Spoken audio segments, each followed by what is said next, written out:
I think so. They're going to be making one right now. There's going to be people joining us online simultaneously, if I understand correctly.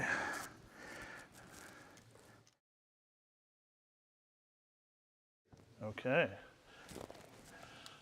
All right. Stand here. Yeah, sure. Hi, everyone. I'm Chris Chu with the Eureka Chinatown Project, and I'm just here to let you guys know that we're having the 4th annual Eureka Chinatown Street Festival just right outside of the Clarke here, down along E Street from 6 to 9 p.m. So on behalf of Humboldt Asian and Pacific Islanders in Solidarity and the Eureka Chinatown Project, I want to invite all of you guys to join us to celebrate after this. So thank you very much. Yeah.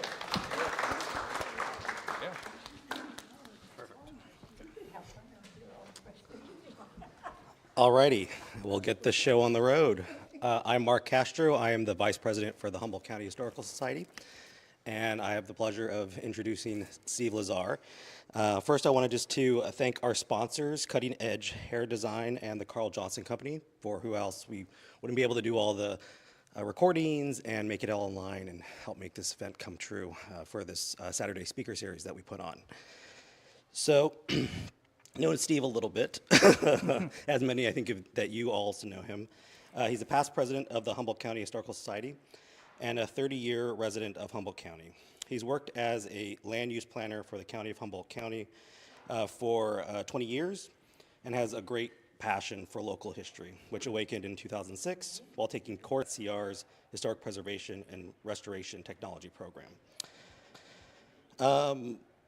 While searching online for out-of-print books on local history, he came across several vintage postcards of charming local scenes, and that kind of enchantment kind of got his interest into this topic, which he'll be describing today. Right now, he's kind of worked from just a few postcards to getting over thousands of postcards, like I said, which he'll show today. Again, it's just a pleasure to finally see this project coming back into the spotlight, and yeah, take it away, Steve. Okay, thanks, Mark.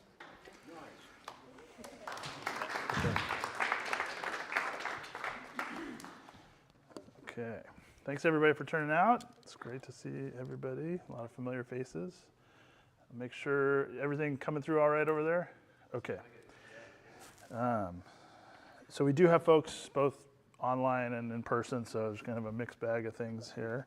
So for everyone who couldn't make it, I'm glad you're with us online.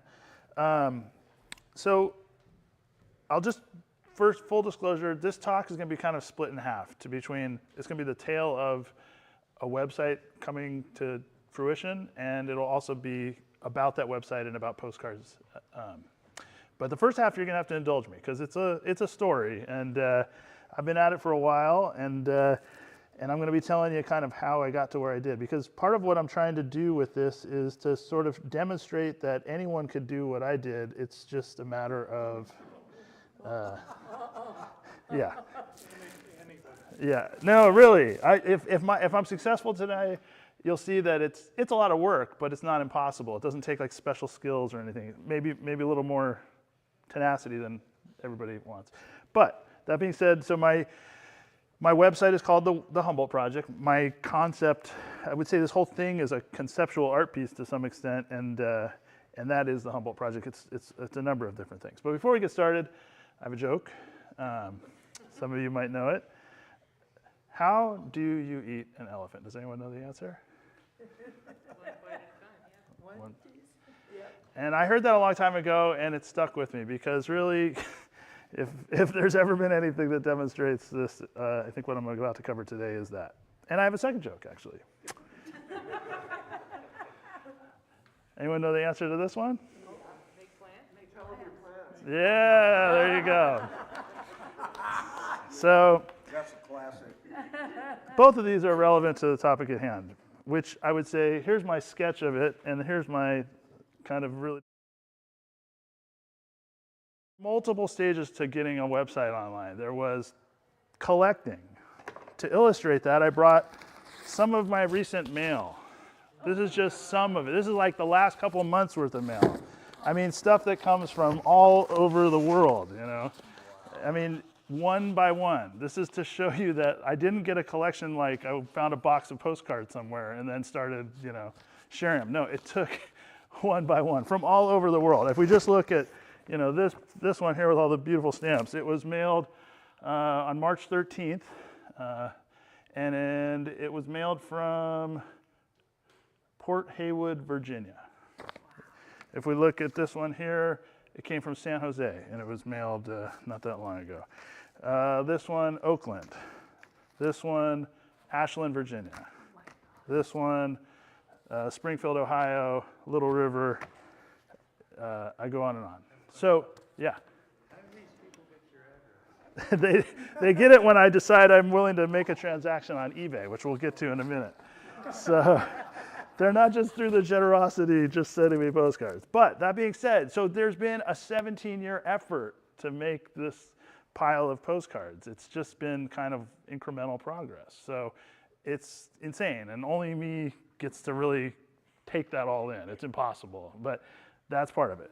Then there's scanning, which we'll get to in a minute. Very boring, but that is a key thing. To make these turn into ones and zeros, you gotta use a scanner or a camera or something. Then there's cropping, and cropping is taking the scanned object and making it nice and trim to just what you want, because the scanner doesn't know that you only want the little bit of it, and so that's a tedious exercise. And then you have the database itself that is necessary to make a website not a complete nightmare for people to use, and then building the website. All of those are universes of work, and I'm going to talk about them and how we got there. So starting with the collecting. So I showed you the physical demonstration. This is kind of what I'm talking about. So eBay is this site where you can acquire anything under the sun, and it's popular for, you can buy a car on eBay, you can buy the town of Bridgeville on eBay, but you can also buy postcards on eBay. And I've been buying them for a long time. So I have search terms that I use, keywords and things like that. And basically it's like a fishing line. I daggle in, oh, I got a Eureka hit, here we go, let's see what it has, And that is how, you get to this, right? So doing that for a long time, right, I've got a lot of cards. This is just an example of one that's on eBay right now. I haven't bought it, but it's an amazing shot of the sloughs of Eureka, somewhere off of Myrtle, I guess, There's treasure everywhere, priceless things. And if you do it for long enough, you end up with a pretty big collection. So that's really the collecting part in a nutshell. So moving back into the next object, scanning. Scanning this is my workhorse. I bought this 15 years ago at least, and my God, has it been a great tool. I mean, it's never given me any problems, knock on wood. And all the cards that you see are all been scanned by that thing. Wow. It's an Epson, it's the prosumer model, but it does a really good job. It can do negatives too. And this is what it looks like. You put 4 cards on the bed of the scanner, and you can scan 4 things at a time. And those cards look like something like that, right? And then you get a scan. But then you have to, which is the bane of my existence. I was going to make you sit here and watch me crop this image just to show you how tedious it is. And let me just say, I mean, it's essential for, if you think about it, everything's going to go on a tablet or a phone, you don't want another 1/4 inch of extra space. You want it to be trim, But having said that, you can cut some corners, and I'm hoping AI will solve the cropping nightmare. I'd leave them unadulterated. Anyone who wants to download stuff off the website is welcome to do that, but I like to present them exactly as they are, in all their warts and all, that's the way. But absolutely, sometimes it's necessary, just to tease out more stuff. Okay, not fun to make light of things like this, but this is showing that basically back in January of 2014, I started cropping a lot of images, like 2,800 to be precise. And it was really demoralizing, I mean, this was 10 years ago. I finished everything that's on the website today had been cropped, but I couldn't get it to the website without doing database stuff, and I was done. By the time I cropped all those images, it was a nightmare. I just I did not want to deal with that, and I blew through something in the way to getting here. When it comes to scanning, I scanned about the first 400. And then I realized I just don't have the time. I work 9 to 5, it's a grind. And I had a friend who came to my house, Anthony, for the Super Bowl. And this is one of these friends that, like, we all have them. They sometimes get down on their luck and they need a place to crash, right? And Anthony has a habit of, he worked for the Park Service in Yosemite doing concessions, and he would make money, during the tourist season, and he would have all his rent paid and everything. He'd make a big chunk, and he'd come to Humboldt, and he would live for a few months and try to coast off of unemployment and then go back and work seasonally. But inevitably, he would run out of money, and so he would end up finishing out the last month or two before the season started, crashing on somebody's couch. And he had crashed on all of our couches except for me. And I knew he was looking for a place, and I invited him to my house for a Super Bowl. And basically, I was like, he's going to show up and he's not going to leave. And then I have a good friendship with this guy, and I don't want to resent him, but I know he's going to get to that point. And so, because I've seen all my other friends go through that, I invited him over, one by one, all my friends, after the game was over, peeled away. And then it was just him and I. And that day, I had the idea, what if I asked him, maybe we could work out a trade where you scan some postcards, you can stay here as long as you like, and we'll call it good, right? And the rest is history. I told him 50 postcards a day, which is pretty unreasonable, frankly. That's too much. But he didn't hit that target, but I would say he did about 1,000. So almost, in about a 3-month period. And I tell you, I'd come home from work, and there he was on the couch, and I never felt anything other than just pure joy when I'd be like, how did you do today? Oh, right on. And it wasn't every day, but absolutely, Anthony got me to this point, and I want to make sure he gets the credit.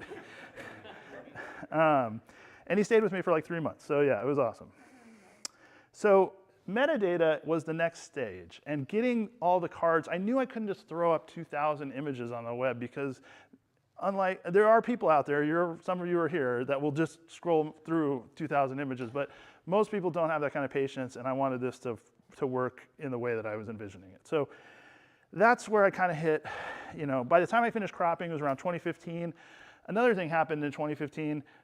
The cannabis industry decided it was time to get regulated, and that kind of took over my life for several years, let's just say that much. As professionally, I didn't have time for postcards. So we finally picked up the ball again when Mark, who did the introduction, Mark and I served on the board of the Historical Society.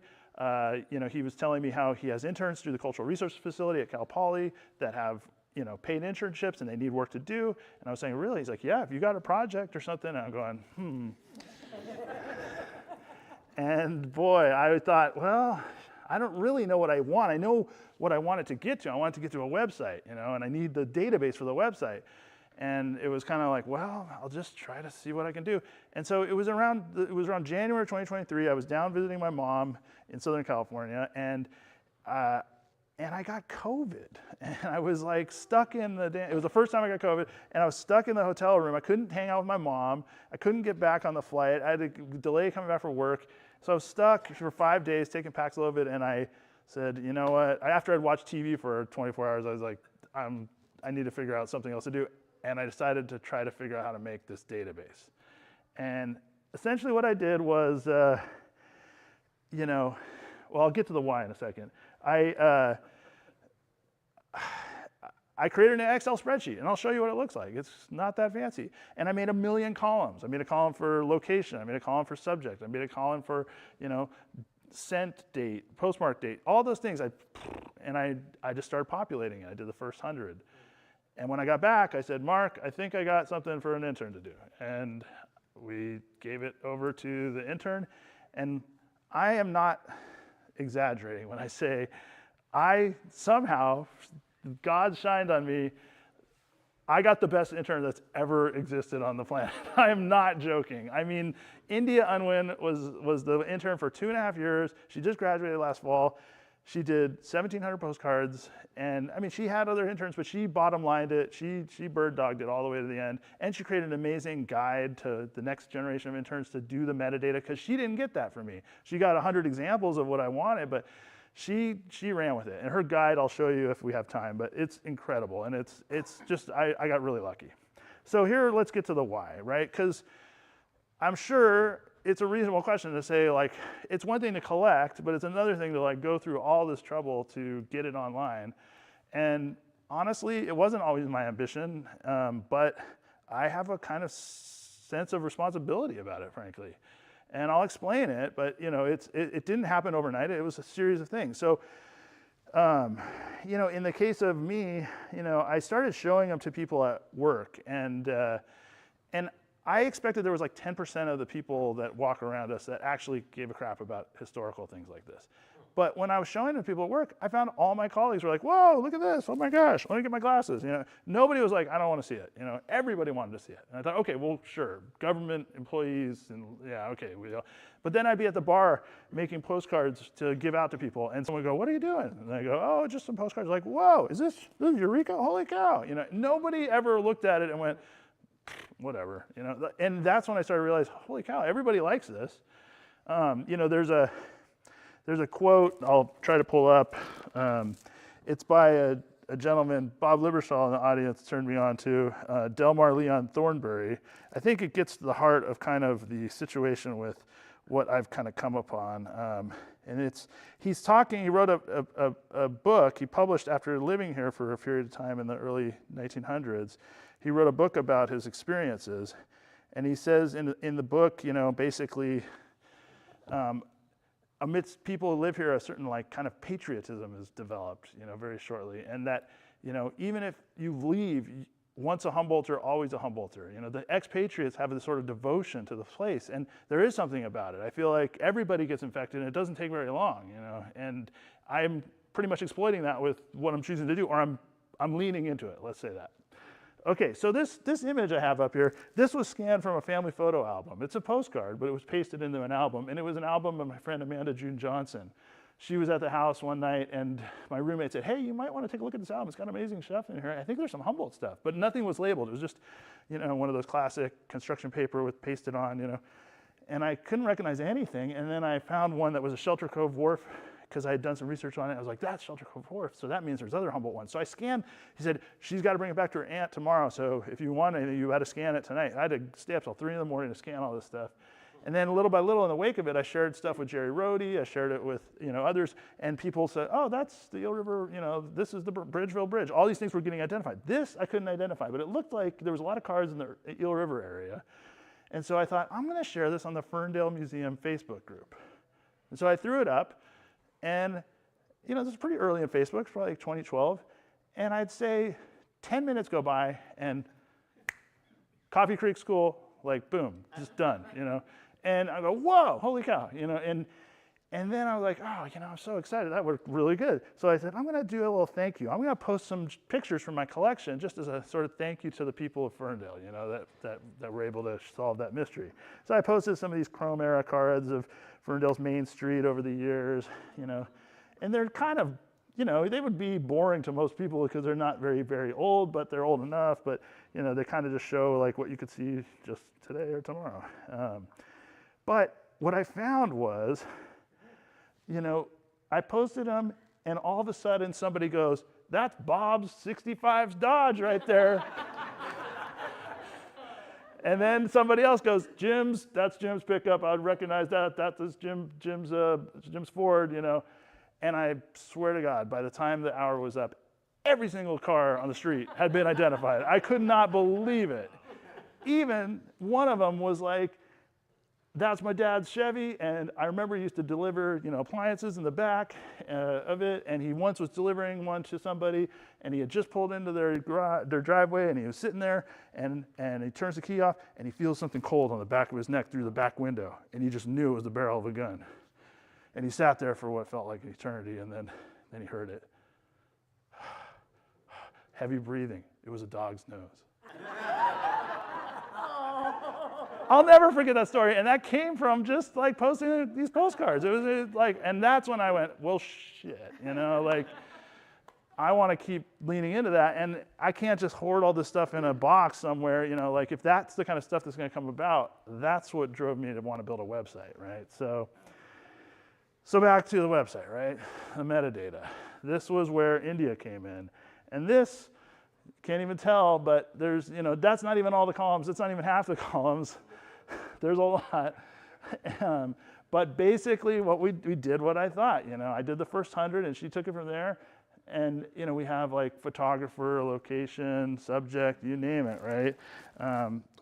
We'll pull up the sheet real quick, take a breather here, and just to show you, because this is how the sausage was really made. Like if you look here, here's the spreadsheet, simplified version, and I'll zoom in a little bit here.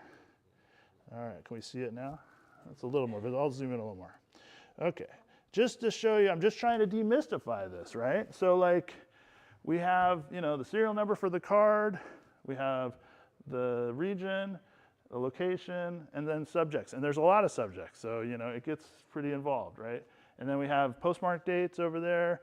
But all it is just data entry and looking and interpreting the cards and getting the information out there, right? So we did that card by card, over the long time, two and a half years, basically. And so that was last fall when I found out that she's done with 1,700 of them. And I thought, well, okay, it's time to figure out how to do a website, because I didn't really know how to get, frankly, from, from this, right, to this, right? Like, how does this become this, right? I wasn't sure. I wasn't even sure if an Excel spreadsheet was going to be a way of doing it. I just kind of gambled on it, because that's what I had available.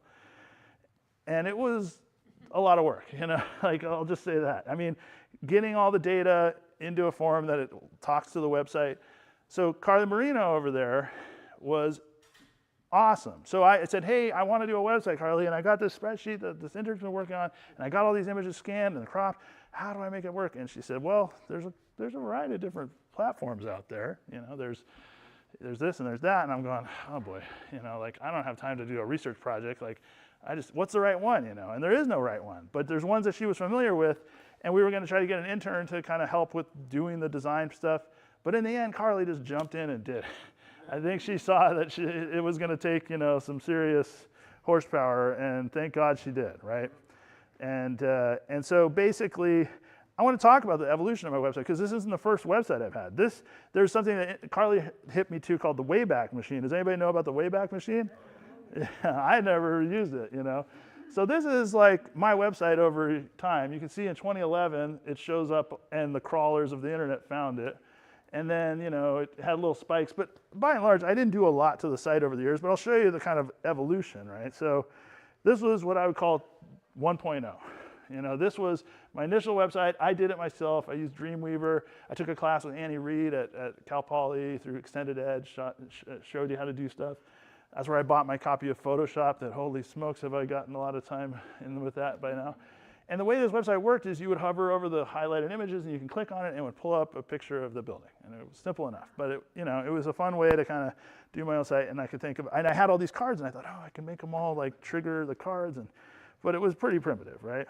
Okay, so then the next version came about some of you may or may not be familiar, I had a bit of a rivalry with the late Leon Warmuth, who was also a big collector of cards via eBay.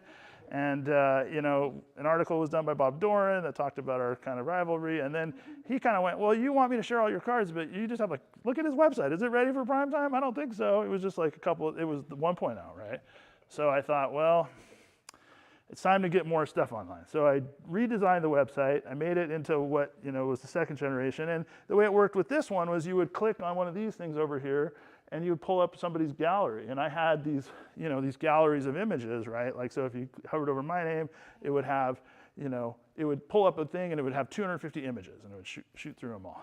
But it was whatever I put in that gallery. If you go, I want to see an Arcada one, well, tough shit, like you're just gonna get what I give you, So when you have thousands of images, as I started scanning more and more, I thought, no way can I do like 25 galleries and thematically or whatever, it just doesn't work. So that's why, even though everything was cropped in 2015, I couldn't pull the trigger on putting it online until we had a database. That was the key thing. And the database is just an Excel spreadsheet. That's all it is.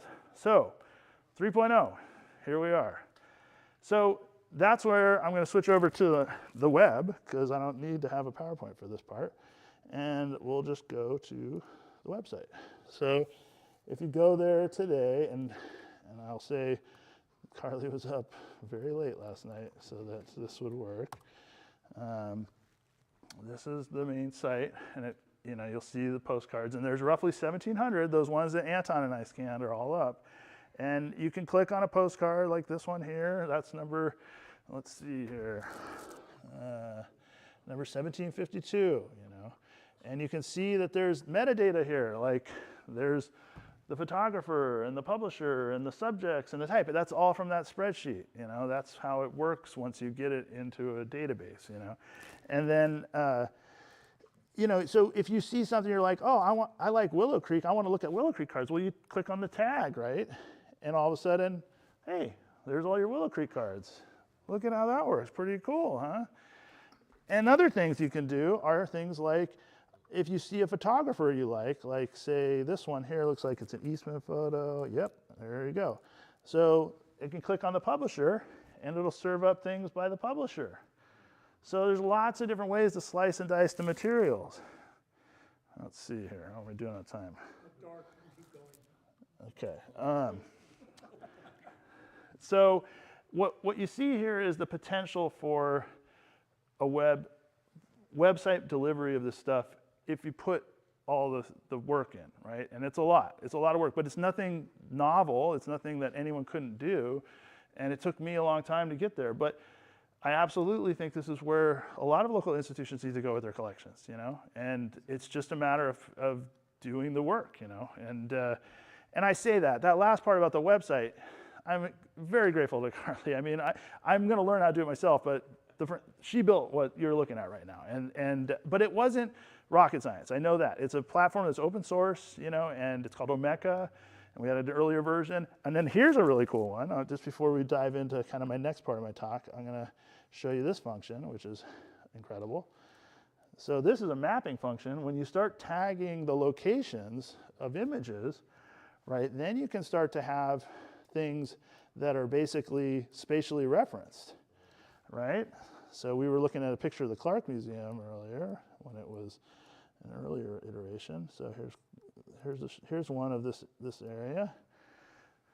So here's looking, you know, at Chinatown, right? I mean, so, you know, we got the Jorgensen building on the right and the predecessor to the commercial building on the corner of 4th and E Streets. So spatially referencing the data is a powerful way to make it available to people. And this is, I've only done 100. And anybody who wants to get involved, the images are online now. You're welcome to it. I'm doing the vantage point of the photographer. That's where I'm putting the pins. But this is where things need to go because this makes it much more accessible. And so without going, so now I guess what I wanted to cover a little bit is, and I'll be honest, I didn't have a lot of time to put into this part of the presentation because I just wanted to make sure to cover the first part. Any questions so far about kind of the trajectory, anything that I covered? We're good? Bob? Well, when you talk about scanning, Yeah, it's not just the picture on the front, it's the back. that's right. When you talk about the database, the information in the database, where the information, or how you determine the information that goes into the database. Yeah, and most of it's harvested, the stuff that's online right now is harvested from the cards themselves. But there has been some work done to try to flesh things out. So a lot of times when it comes to an image, we'll pull one up here. Let's go back to the site and we'll just look for, so here's a picture of the Humboldt State Art Quad, right? And you know, there's nothing other than landscaping and the building itself to give you any clues of when that picture was taken, right? Like you just have to estimate based on somebody's knowledge of HSU and its evolutions. I can tell you there are some clues, like this is gone from the quad. This is one of the sculptures that was done by the guy who did all the ones up in Redwood, you know, in the forest, you know, and the ones up on Pickle Hill. I can't remember his name. Yeah. So that doesn't live there anymore. That's where the ugly fountain that Jensen did the documentary about.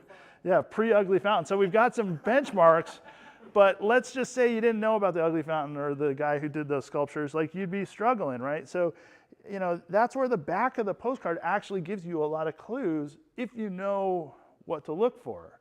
So this one is what I would call a Chrome era card because it was made during the era of Kodachrome when color photography became a thing.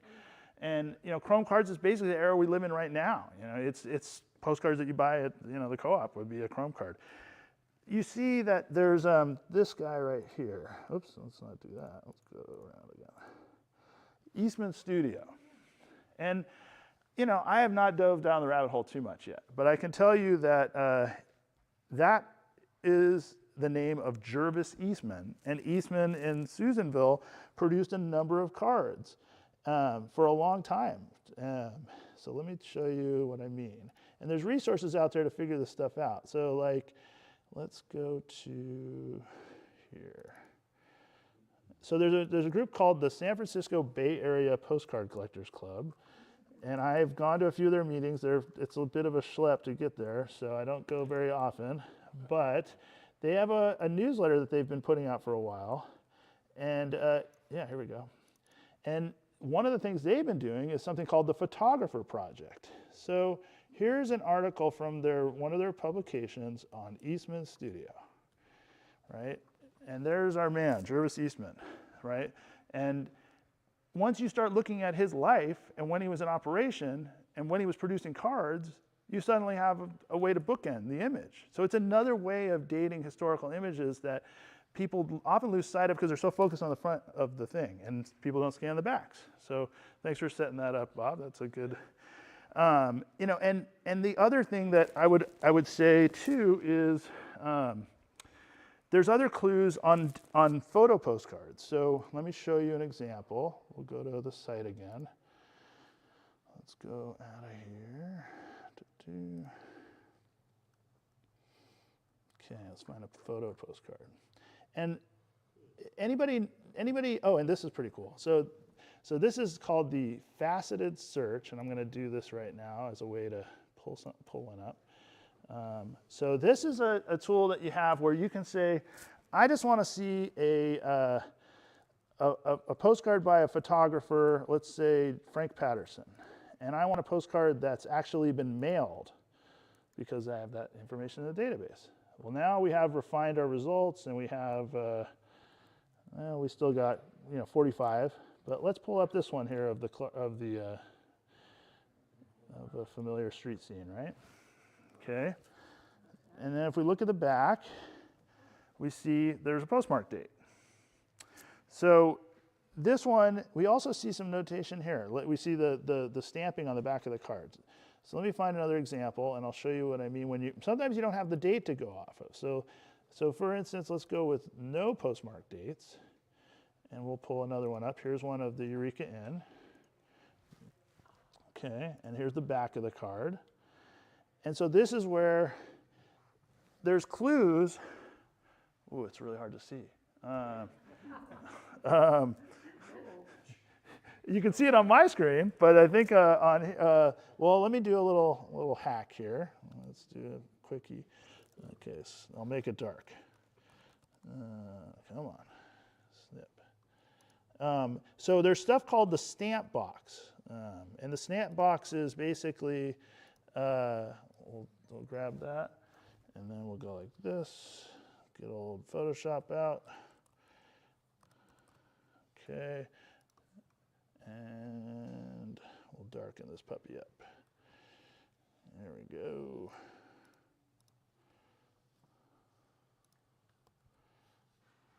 Okay, and then tell me when you can see it. I'm about to make it dark. Okay, so this is what I mean when I say the stamp box. And the stamp box, even though there's no postmark date or anything like that on this image, the fact that there's a certain style to the card, to the back of the card. So these real photo postcards, let's see if I pull one out here. Here we go. Here's one of the Carson Mansion. So the reason why they call them real photo postcards is because they're actual photographs. They were done through a photographic process. That's how they were printed, not like a lithograph or a printing process where you're rolling ink on a thing and running it through a press. So with a photo postcard, because they're photographs, that meant these photographers, they didn't crop a bunch of photo paper into like postcard sized things. They would buy these pre-manufactured. They would buy a big box of cardstock with photo emulsion on it, and then they would expose the prints to their cardstock. So there were manufacturers. Kodak was a big one. And Kodak would make these paper, this cardstock with an emulsion coat on it, And they did it in batches over years. So when you see the stamp boxes coincide with years of production. And then the other thing too is what collectors do, like we had in the case of the other one we were looking at, is they peel the stamp off of sent cards to see what the stamp box looks like, and they go, oh, okay, so this had a stamp box that was this style, and it had a stamp, and it was mailed on January 1st, 1907. So I know that that is the earliest known date that the card was used with that type of postcard stock.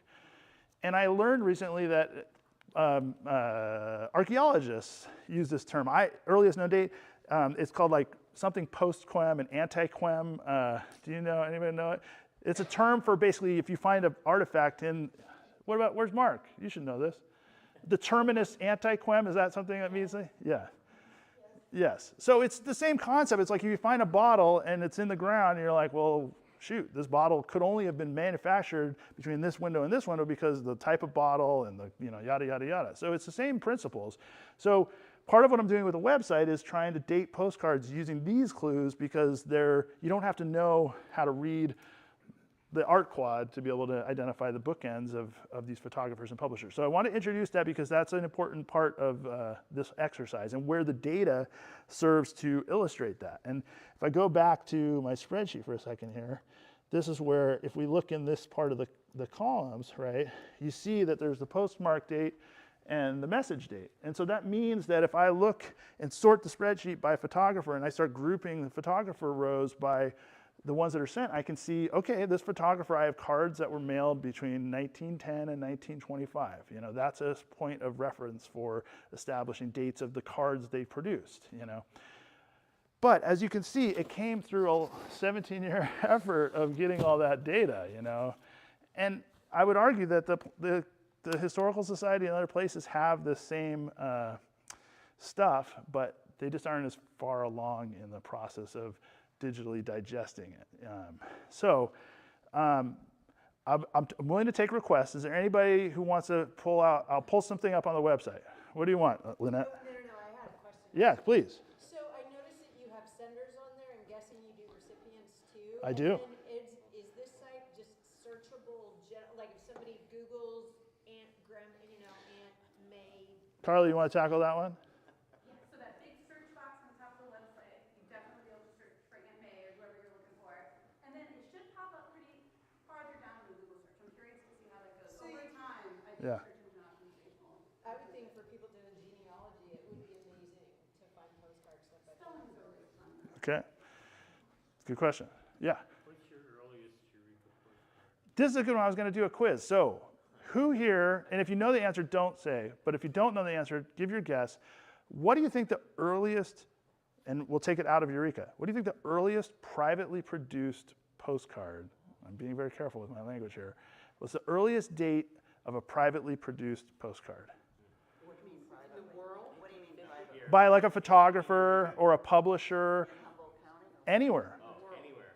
Oh, it seems like 1870. Let's say United States, just make it easy. United States. 1776. Okay, who knows the answer? Does anyone know the answer, the actual answer? Yeah, because they did try. No. That came about during the photography era. The earliest date, as far as I can tell, and don't take my word for it, let's show you. Let's go to our spreadsheet, and we'll sort by postmark date. We'll sort data. There we go. Okay, everybody see it? Earliest data of a card that I've scanned that's in my collection, and thankfully India did the metadata for, is April 22nd, 1904. And it's not a coincidence. It's because when I said privately produced, I mean that the government produced postcards for the first 30 years of the medium.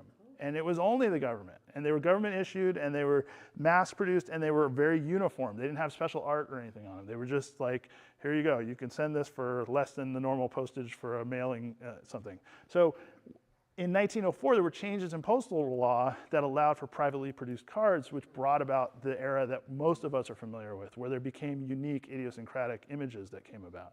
So I didn't know that when I started collecting. It was only through, it's borne out by my collection and the data, but that's an example of where the data helps us, fill in the gaps. you can read, but you can also get there from just researching postal history and understanding that, yeah, you're not going to find one before 1904 because you couldn't produce them. It wasn't, only the government could do it. Yeah. How about theft of other people's photos or reproduction of other people's photos? I haven't seen too many examples of that. There's one photographer, Frank Patterson, who was prolific, probably one of the most prolific West Coast photographers. He sold his business. I wouldn't say it was stolen, but he sold all of his negatives and his equipment in the early 40s, and a gentleman like Casper Laws bought it, and then Laws created cards from that point forward. There are some ones that have the Laws notation that I swear are Patterson ones, you know, but most of them, by and large, are different, you know, and I can show you. Yeah, we can. Let's see. It's number 323. So let's pull it up. 0, or at least let's find out. Okay, boom. There it is. And one thing you can note on this card, right, is, and this was changes in postal regulations, the message is on the front.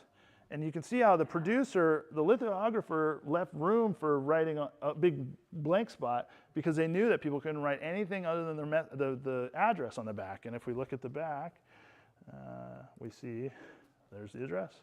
And this one, believe it or not, was mailed to France and then went to Rome. So talk about a wild ride to get back to Eureka, where it was originally mailed from. Or actually mailed from Oakland originally. But yeah, so I think, you know, there's a lot to be learned about postcards. I'm not gonna be able to cover all of it because I wanted to cover a lot of this in my talk about just getting to this point. And I'm happy to pull up, does anybody have any requests as far as things to show? And of course, this website is up now, so you can just go on your phone or on your computer or whatever, you can take a look at it, and I'll explain more about how you can get involved. Yeah? Okay, I think I have at least one. I have one. Let's see if it comes up in our search. And is there a way to add information, you know, about the people in place? There will be. We're getting there. I mean, we just got this off the ground, you know. I would say there's a third joke. How do you get yourself to clean your house if you don't feel like doing it? Agree to host a party. You're right. Guess what you guys are doing right now? You were my party. We had to get it off the ground, you know. Yeah, we did all this in the last few weeks. Like, we had 100 up like 3 weeks ago. Now we have 1,700 up. But that's a logging train in freshwater. Here we have, yeah. Does that have a reverse? Yeah. Oh, But, you know, there's clues here. So you can see here, this is Charles Widener, photographer, and he worked out of San Francisco. And I've researched him, and I discovered that his cards range from like 1904 to 1910. So, you know, those lithographs are pretty datable. And then, you know, other views here in freshwater. Here's another view of a Excelsior log train. Hey, Steve, Yeah. are you interested in, let's say other people have private collections, like scanning and posting their stuff if they're willing to share? Absolutely. This is such an amazing resource. And I don't have to be the one-stop shop, because the reality is, like, anyone can make an Omeka site, but I'm happy to do that, and I'm willing to facilitate. But I'm still trying to digest my own. But yeah, and I'll get to my appeals at the end. But that is a good question. Any other locations anyone wants to? Oh yeah, or you have a question? What's your question? What's like, is there like a card that you just haven't found yet that you're dying to get? Or? No. But I never met a card I didn't like. I'll say that much. And you know, I couldn't pick my favorites. It would be impossible. Arlene. Canyon Park.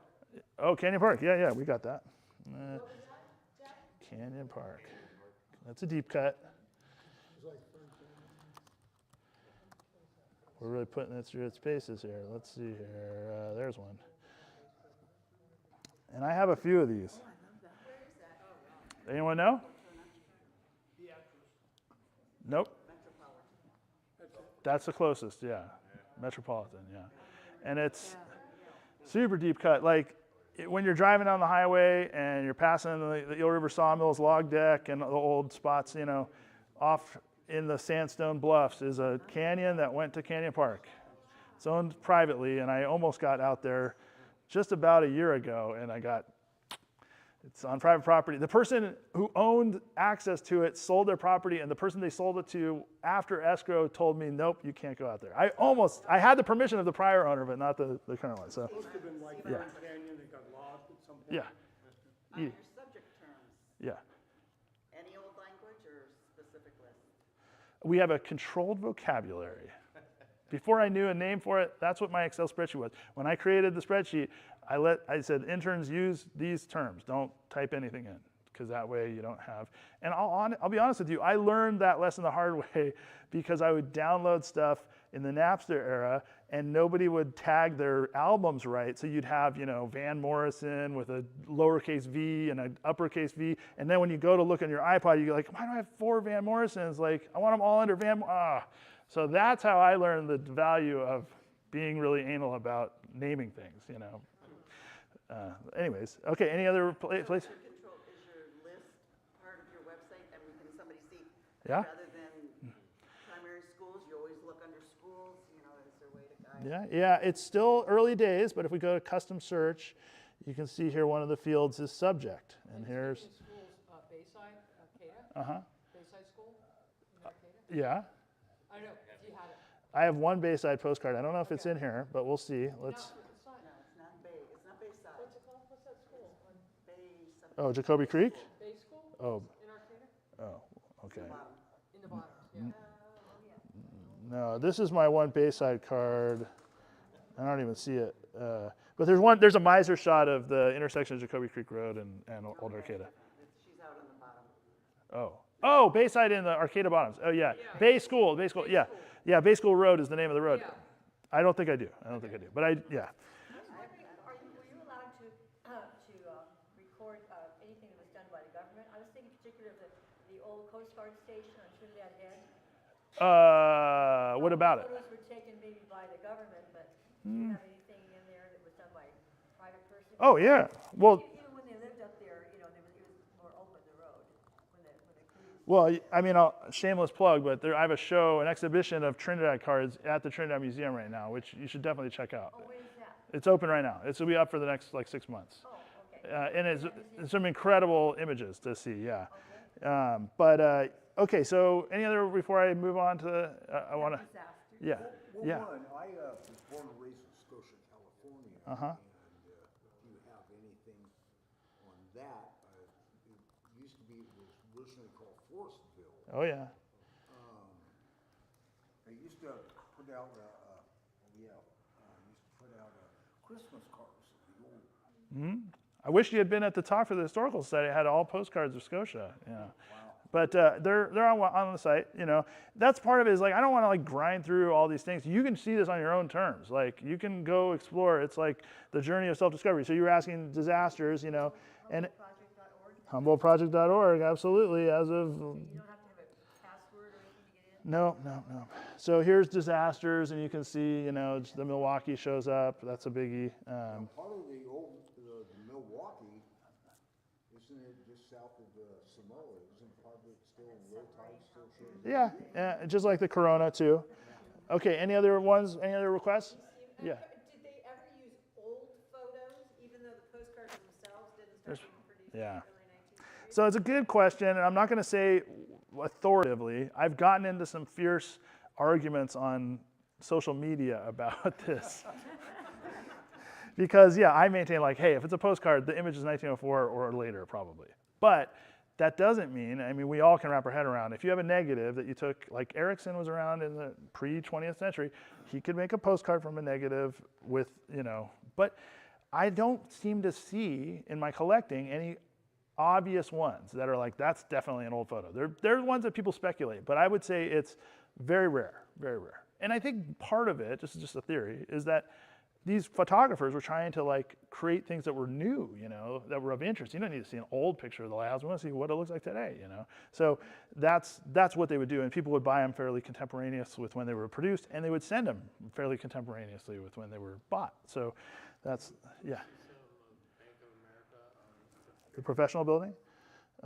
We can see, I'll go to, oops, I just went to, let's get out of there. We don't need to go there. Part of is that because, everybody was so far apart, and it's maybe mom never ever got to see where you lived? they served a lot of purposes, and I have, you know, I have an Instagram I'll plug at the end, but basically, let's go to Eureka, there we go. So, you know, I've posted now on my Instagram probably 700 cards of sent cards on the anniversary date of the postmark. So, you know, the one that I posted just the other day, I was just about to show you, was this one right here. So this message here, I transcribed the backs. This was yesterday. It was mailed on May 2nd. Hard to make out the year, but 1922 or later, because Eureka Inn wasn't built until then. And the front of the card, just to be clear, that's what the front of the card looks like, a lithograph of the Eureka Inn. So this one's, how do you do? I'm in Eureka, having a wonderful time, yours. So that's one version of a message, you know, is just people traveling through and excited to just send mail like we all do when we're tourists. Some of them, though, are definitely messages that are like, Mom's sick, but everything else is fine, you know, or have you heard, you know, so-and-so died, you know. I mean, I see the backs of these cards and, you know, I remember I see the fronts and I remember the backs. You know, one of the most striking ones is a Ferndale, a Ferndale card. Let's see if I can find it here. This one right here. This one, you might think there's nothing. This is a 4th of July celebration in Ferndale. And the back of the card, this is where you got to read cursive. It says, Dear Catherine, many happy returns on the day. Hope you may know have many more of them. So somebody had a birthday. I suppose you have heard that Axel Hansen, Alameda, is dead. He committed suicide. So sometimes you get these reminders that, like, these are people's lives, you know, they're not just fun historical objects, you know, there's a lot of like pathos and reality to this, you know, and I try not to lose sight of that. That seems weird to put on a postcard, though, you wouldn't, you know? Agreed.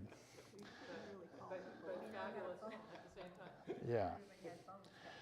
Okay, so we are at 3:20, we're almost out, so I want to cover the last little bits, and I'll be happy to take more requests, but let me get to what I was covering. So, all right, so here's, so this is what I was just talking about. I have social media. So since, I don't know, October of 2022, I think, is when I created the Instagram. This is the concept was like, let's start posting the sent ones from the collection on the anniversary date. Because otherwise trying to pick, you know, what I want to elevate to like share is impossible. There's just too many. But this makes it a little bit easier. At first, though, a lot of times I had like 7 or 8 all mailed on the same day. You know, it was crazy. You know, now I'm a little sparser. But, you know, that one that we just saw was mailed on May 2nd. You know, the other thing that I've been doing, and I totally ripped this off, I want to give this guy credit, is I do repeat photos of things, you know, and it's been fun. It's a cheap trick, but man, people love it. And I totally got the idea from this guy who does it with albums, like band albums, and he'll hold the album up at like the location where the shot was, you know. And so I was like, I saw that, and it was just an algorithm, and I'm like, oh, I think I got an idea, you know. And so, I mean, I don't know if it'll work on here. I'll try, we'll see. I'll show you one example. Let's see if I can find one on Instagram. There we go. And then let's go here, and let's go here, and let's go to one of the more recent ones, like, how about this one? Yeah, we were just talking about this. Okay, so here, all right. Oh boy, that's really small. Oops. All right. So where is this? Anybody recognize it?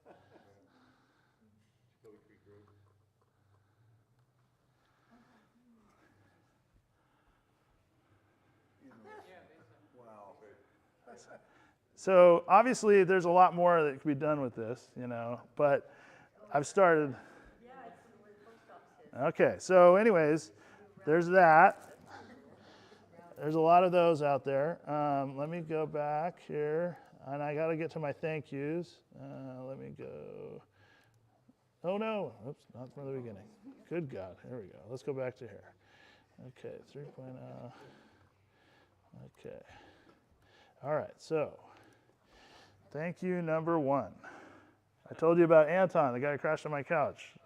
I'll be honest, my nickname was Scantron.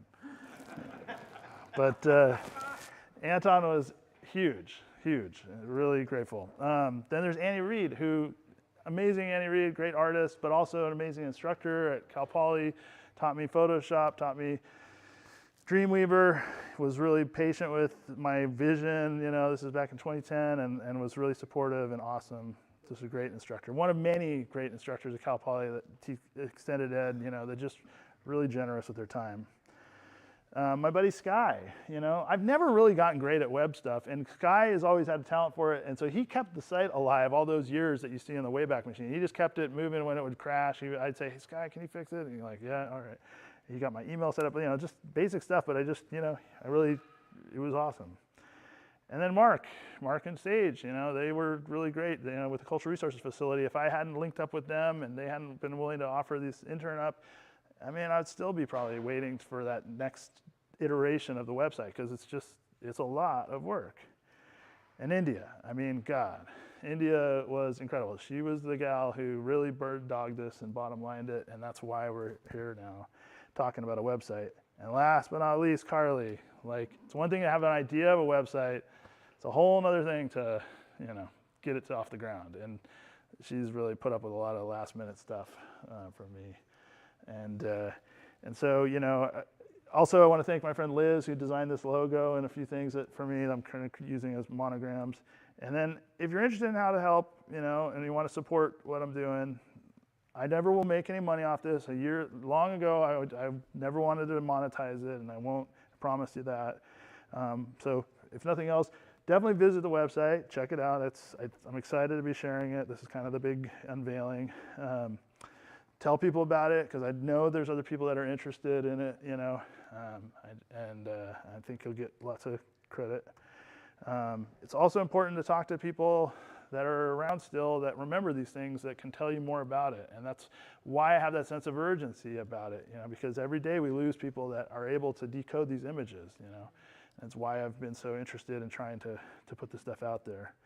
I'm glad you mentioned that, because I had a situation recently. My brother and I are probably about the only ones who are still alive, some like the early 50s in Trinidad, and so they were trying to put together an exhibit, and they had missing dates and missing people, because the people that were volunteering were all young, they didn't know any of that, and so we were able to sit down and do a visit digital recording, and they had someone else do that, where we actually Yeah. give names and places of who used to be there, what happened, and what was the story about this one, and the rumors, and were the rumors right, and how do the natives dry their fish on the beach, and all these little things. Yeah. With the older brother and younger sister, we got different perspectives. So it was, and if you ask the museums, they have people that will sit down and record. If you have an elder with a story that everyone wants to hear it again, they can get recorded. And we have yet to figure out how to put that onto a written out programs.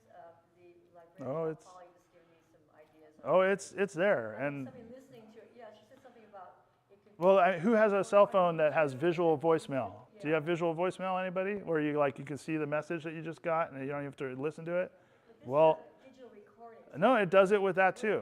Yeah, so we're at an exciting time. They want to put this stuff in writing and try to figure out how to do it. So, but I'm just mentioning it Yeah. because if you know someone that has a little story they think no one wants to hear it, they do. And there are volunteers like college interns at the very museums. Yep. They'll sit down while you tell your little story, not necessarily interview it. You just tell your story, and they record it, and it's a wonderful legacy for a family and your. Oral history is key. Oral history is key, and it's not being done enough. Yeah, and so these are a vehicle to spur those memories. When you listen to the oral histories at the Historical Society, you'll hear a tape of someone, and then you'll hear somebody going like, "Well, what do you see in this?" And then they go, "Oh, that's they'll put maps and images or whatever, So this is a way that this can live too, to kind of facilitate those kinds of conversations. Absolutely, and that's the sort of tragedy of that I'm trying to kind of break apart with this whole digital version of it, and that's that people are into this stuff, but they're not interested in going down to the Historical Society during the very narrow hours that you can get there. And if you work 9 to 5, there's pretty much they close at 5:30, right, Chuck? Is that the, yeah. So I mean, good luck. You can't, unless you're gonna take the day off, you're not gonna be able to see these collections. So that's why having stuff online that works 24/7 is so pivotal to like making people get interested in this stuff, because it's available where people can find it. So, and that's why it's so important. So, you know, I would say if you have money and you want to fund the effort, consider donating to your local groups, especially Cal Poly, because I'm going to continue to work with them to the extent that I can. But interns deserve to be paid, and I don't have that kind of money to fund this. But I'll show you a peek behind the curtain just to show you that there's a lot more where this came from. There's 1,700 images up on the website right now, but there's a lot more. And I'll show you just what I mean when I say with a little more funding and a little more work, I've got... HCHS is the Historical Society, Humboldt County Historical Society, yeah. So this is just to show you kind of what I don't have online yet, but will if we ever get to the point of having the data for it. Here is postcards. Right here. Yeah. What happened to Leon's collection? His family still has it. I trust it will find a home. It will. So here's, you know, just some cards from my collection that are scanned, that are just not ready for the web. You know, these are shots of the San Pedro, or not the Corona, but it's the Columbia and the San Pedro. Yeah. Here's a shot of 3rd Street. Here's a shot from Hoopa.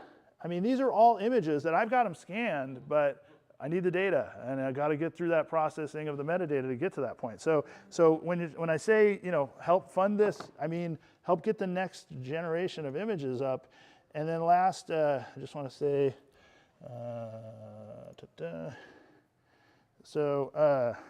you know, help us build and improve the site. We were talking about that earlier. Share your knowledge. There'll be options where you can type in to, you know, add information to the database, you know, with Do you have Sambos? I do, yeah. It's online. It's on the, yeah, go to Eureka.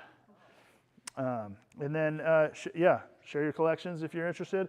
And even if you're not a collector, you know, I would say that one of the things that I realized pretty recently, frankly, is, yes, I'm a collector. Eliza was the one who ratted me out first. She's in the back there. She was looking at my wardrobe one day, and she's like, I was on the phone, and she says, God, I had like a plaid shirt or something like that on. She's like, do you know how many plaid shirts are in this closet? I'm like, I guess. I'm like, I don't know, 30, or she's like, 100. Like, she's like, you're a collector. And I was like, oh, yeah, I guess you're right. But what I'd say is, you know, there's a lot of things I collect, but one of the things I collect is knowledge and people. You know, like, I know Jessie there is the queen of Bridgeville history, you know, so I know if I have a Bridgeville question, I'm going to go to Jessie. You know, I know that Lynette's going to be a great resource for early prostitution in Eureka. I know that Chuck has a collection of glass plate negatives on Miser, right? I know that Bob is the like unknown dark horse Eureka historian that's the best around alive, but no, you know, he doesn't work online, but he lives around the corner from me. So I collect that. And I would encourage, and Thomas in the fledgling, you know, Mattole Valley Historical Society, you know, there's a lot of people out here with resources, and there needs to be collaboration. That's key. So I guess that's where I'd end, is you don't have to be collecting these objects to be a collector as well. You just have to make those connections, and you got to be willing to put the time in, you know. So I'm hoping that this is showing that it's possible. It's a process to eat that elephant, you know, but you will get there. So hopefully that was, Bob. So you're collecting logos now. That's true. I have a few different versions. Still working that out. So that's where I'm going to end it. So thank you, Steve. Yeah. I know we're at time, but people, if you do have any more questions, I'm sure Steve would love to stay by for a little bit longer. I don't know about your time. These are all reproductions that everybody gets to have. And come check out his collection. And if you want to know what 1,700 postcards look like, it's right here. It's right Everything that's online is this right here, basically. Perfect. So I just wanted to thank everyone for coming. And thank everyone from back home. And thanks Steve Lazar for all this hard work. And And then if there's any more questions, like I said, this will be the